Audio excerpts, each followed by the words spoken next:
about trial. And so, and it was done, people are supposed to have the people, because we've actually, we pay our taxes, which pays for their job. It needs to be, there needs to be 20, there needs to be notice. The public has a right to know what they're doing. And it bothers me. And the fact is that he also said when he was elected governor, he was not going to do anything as far as the Medicaid expansion, that he wasn't going to get rid of. He was going to. And within 2 weeks after he became governor, he got rid of it.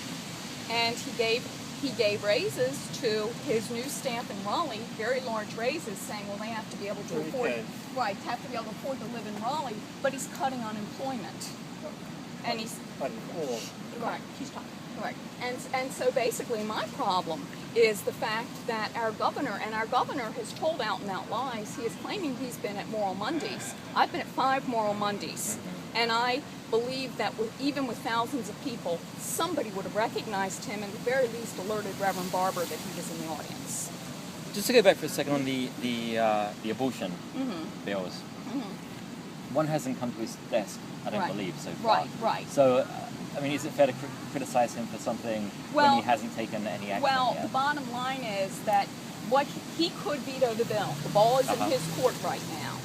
But I'll be very honest, he has not earned my trust. The fact that he has been openly dishonest and he's been very deceptive with what he campaigned on versus what he is actually, how he is governing.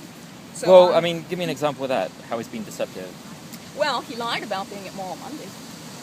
Basically, he said he's been at Moral Mondays and has been cursed at, and I've been at 5 of them. And first off, Reverend Barber is keeping that group very low-keyed, and that is, he is making a point of not using foul language, not disrespecting anybody.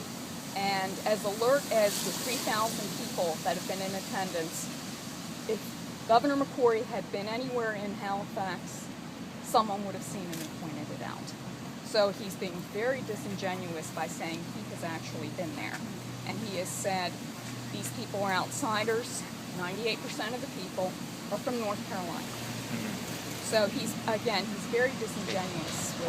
He said his focus in his first 6 months has been on the economy and jobs, and I forget what the third thing was, but we haven't heard from him about that. I mean, he didn't object to the ending, to our refusing the money from the feds for extension of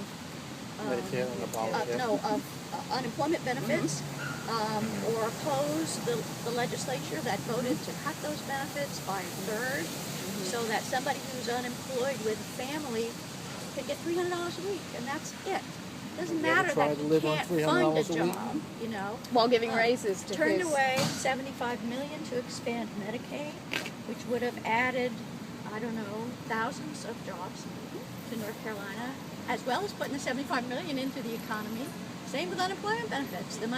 So it's hard to think that he really cares about those things when he hasn't been heard on the subject. Or he even cares about the people. In the time that the Republicans have been in power, North Carolina's business, their status in business has slipped. Right, we were 4th. We were 4th. We're about. I forget now, but it's way down. It's down. I mean, I tell people that this is not about Republicans and Democrats. I think no matter what sort of thing you believe in, what faith you have, what your political views are, there's something for everybody in the bad bills that they've passed in this legislature. From unemployment to refusal for health care. They're going to privatize North Carolina's Medicaid. School vouchers. School vouchers. Yep. And our local representatives here, Speciale and Senator Sanderson, are the ones who wrote the amendment that was slipped into that first bill with the Sharia law to do away with the Board of Education oversight over charter schools. And that's because the guy who owns the charter school in Pamlico was was turned down by the Board of Education and wouldn't wait for the hearing. He said, oh no, we're going to do this another way. So he got the legislators to craft this inordinately favorite, thing. And, the children who are growing up in North Carolina need education.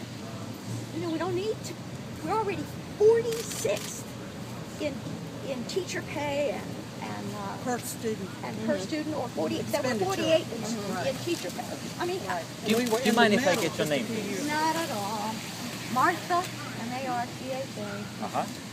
Zioba, D is in David, Uh-huh. Z is in zebra, I-O, B is in boy,